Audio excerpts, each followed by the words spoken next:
So Vanguard Zero has finally released worldwide. Today, actually probably yesterday as this video goes up. I was actually really looking forward to this game. To give like a brief little overview of my history with Cardfight Vanguard, I never really actually played the card game in real life too much. I did have some of the cards back in like 2011, 2012 when the card game first came out.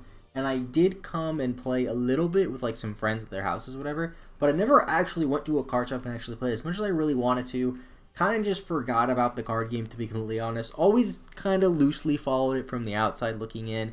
And now finally, we have a mobile game released worldwide. I really always liked this card game. I kind of forgot how to play until today. I've been playing all day. It's currently 8 p.m. as I'm recording this. I downloaded this when I woke up at about 8 a.m. And I've been playing pretty much nonstop. I'm grade 14 already. This is going to be my first impressions. Kind of like a pilot video. If you guys want to see more Vanguard content, let me know. Because I know this is really a Yu-Gi-Oh channel and Yu-Gi-Oh is in the name. But I didn't want to put this on my main channel, which is Pokemon, so I figured it would just fit better with the card game channel.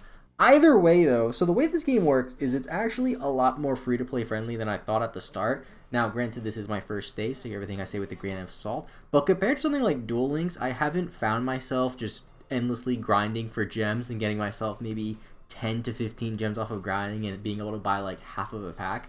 You do get, I believe, 22 packs just for signing up and downloading the game worldwide, which is really nice. I am going to show off my deck really quickly. So I decided to go with Royal Paladin just because based on what I pulled and stuff and the cards that I had and the research the game gives you, I feel like Royal Paladin's pretty decent from a pure free-to-play standpoint. After doing some research and watching other videos, people have been saying Royal Paladin's one of the worst at launch. I don't know how true that is. Oracle Think Tank seems pretty cool. I have a lot of cards for that. And Kagero seems really good. Kagero seems like the coolest. But I've been always interested in Royal Paladin. I had the Aichi starter deck back when it first came out.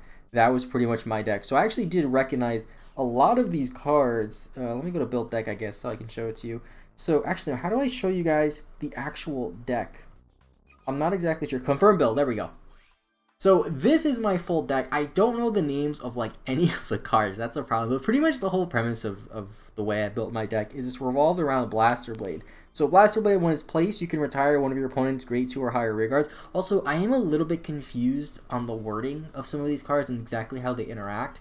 Because if you just look at this, it kind of is confusing. I've noticed sometimes I play Blaster Blade and I don't get to retire a grade higher unit. I don't know what I'm missing. I'm not really sure what the Blast 2 means, if I'm being completely honest. I think that might have to do if you rip it off of a trigger. I could be wrong. I have absolutely no idea. But yeah, you pretty much roll on this guy. He's a stage 2, grade 2, act 2, whatever they call them. And this little dog over here, this adorable little dog, what is it called? Wingull. There's a lot of cards in this game I noticed that end with Gall. I'm not sure what is up with that really, but especially with Royal Paladin. So if you boost Blaster Blade, it gets +3 attack in the battle. And if you guys have no idea how Vanguard works and you're still watching this video, basically you have 3 columns in front, 3 columns in back. The columns in the back can boost the ones in the front which attack. So this is 7,000 power. If you have someone in the front with 10,000, it'll go up to 17,000 when you attack. However, when you get attacked, you do not get the boost. I didn't realize that my first couple of PvP matches. I'm like, how come they're attacking me when I have a rear guard boost? Then I realized rear guard doesn't boost when you're defending, only when you're on the offense. So that, I mean, this is pretty much like starter deck 101. This is pretty much me showing you like the Yugi starter deck, basically. But I feel like it's probably one of the better free-to-play options right now. Again, take everything with a grain of salt because I am new to the game. But if we go on to like the rest of the grade 2s, the grade 1s don't really matter. They're kind of just there for attack. Starlight Unicorn, I think, has a decent ability. When placed early units gets +2,000. That could come up to attack over bigger things. I know that Kagero tends to be bigger, at least from what I've seen on the 4 or 5 PvP games I actually played.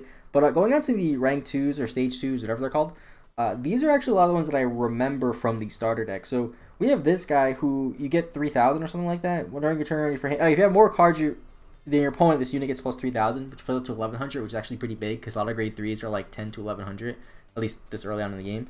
So it makes it really nice. Also, I made all of my triggers crit and then the rest draw because I just felt like crit was overpowered. So again, the way the game works, if you don't know, is you have, I'm going to sound such a noob because I just forgot, if it's 5 or 6 life, basically you attack their middle unit and you do, that's how you do damage to like their life points, so to say, to relate to Yu-Gi-Oh, because I'm sure most of you guys play Yu-Gi-Oh that watch me. So you do that, and then you hit them like 5 or 6 times, and you win. Like you reveal a card in your deck, and that's a trigger when you attack. So if you reveal a crit trigger, you get 2 instead of 1, which is just insanely broken.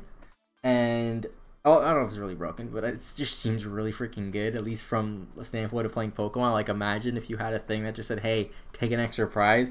That seems pretty cool. But if we go on to my grade 3s, you'll notice that I have this guy over here, which is King Alfred. So there's King Alfred and Lancelot. I don't have Lancelot, but I'm trying to work towards crafting him from, like, increasing IG's friend level or whatever. I'm not, again, really too sure how that works.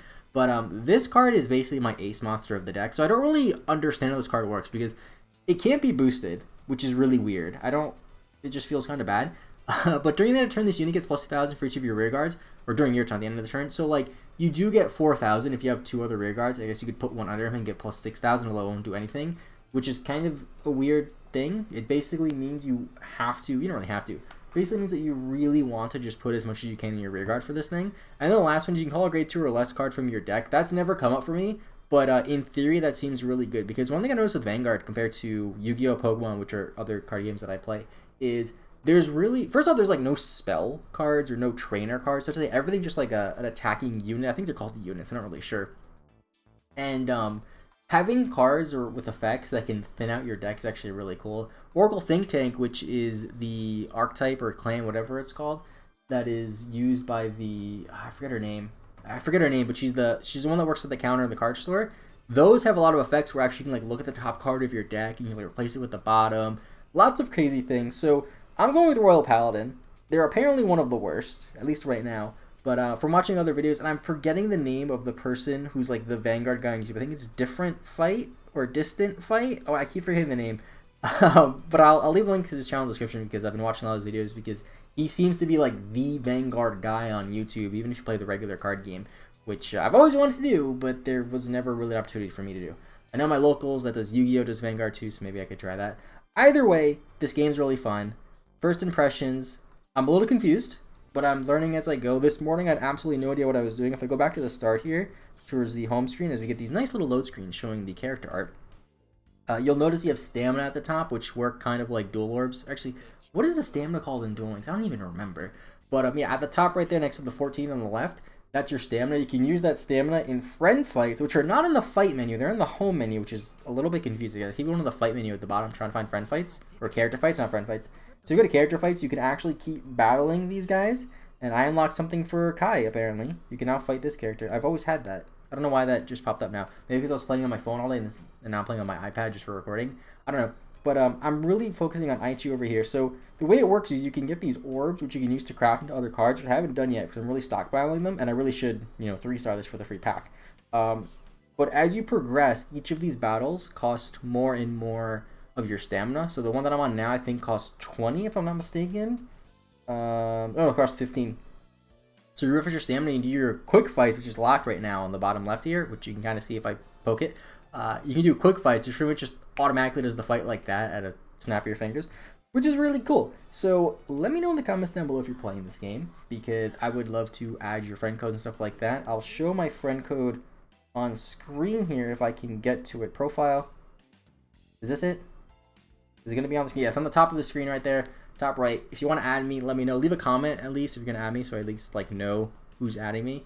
If you want to help me play Vanguard, because I'm a complete noob, please, please, please. I really want to play this game, and the fact that this game just came out is a big factor we want to get into it, because it's a brand new game, and when you get into a game from the start, not only a card game, like pretty much any game, you have such a significant advantage over people getting the game later, because you'll have the early event cards, you'll know what's going on, you'll be there from the start. So if this game is going to be anything like Duel Links, and I know people might not like me comparing it to Yu-Gi-Oh!, but if they have something like a KC Cups and turn and stuff like that, I will definitely go harder in this game. I plan on being free to play at the start, but if I do end up playing this game every single day and really enjoying it, I'll probably be more pay to win. Either way, I'm rambling. Leave a like if you enjoy. Subscribe if you're new. Let me know in the comments down below what you think about Cardfight Vanguard and Cardfight Vanguard Zero, of course.